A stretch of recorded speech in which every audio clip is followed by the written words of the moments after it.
Thank you. Let's move very quickly because we have the focus on aluminum.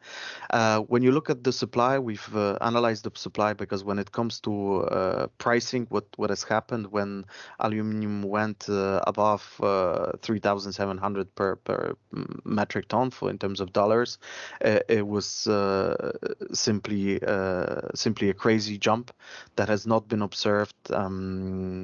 I think ever. I think back then in 2008 and 9 we've been able to see. Now, if you look at the supply, and here we're talking about primarily aluminum, we are talking about billets, slabs. So let's say rough processed aluminum and bauxites. The majority of the manufacturing is right now in terms of metric tons. So please be aware we're talking about metric tons of aluminum.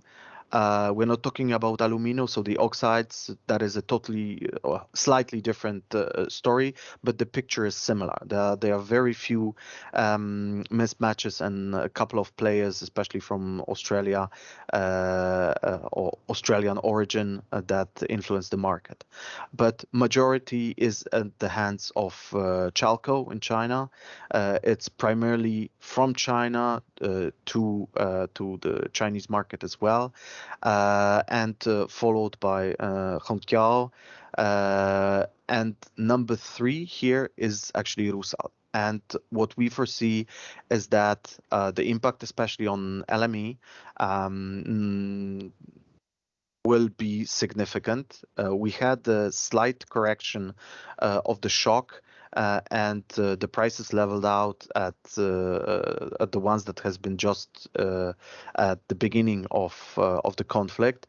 But the short-term impact has been there, and prices are foreseen to mount once again.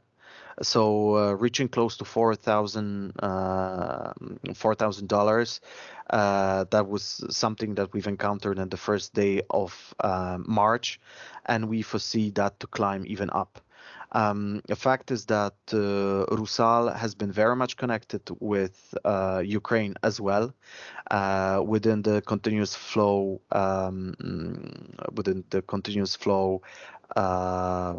forges and cast shops, so to speak, and that will be having significant impact on the aluminum casting, especially industry within Europe. We're talking a trend on the market in which especially hydro thunder, with the decrease in volumes of supply, when we've seen Alcan with Rio Tinto, that is most widely spread in terms of geographical locations. We're talking also Alcoa, that is just from name in Brazil. We're talking Hungary, we're talking States, we are talking Brazil, and the growing meaning of EGA in Emirates that constitute to roughly 2.6 million of metric tons. But we foresee that from all the let's say minerals reviewed today and all the supply of components, aluminum will be the most problematic in mid and short term.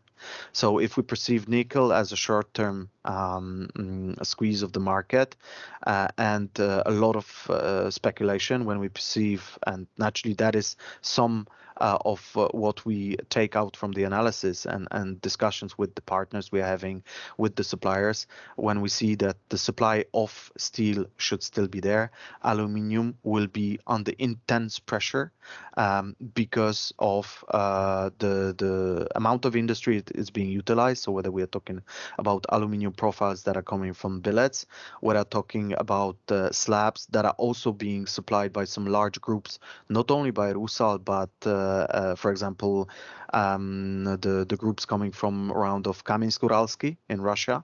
When that is being put on hold, we are talking significant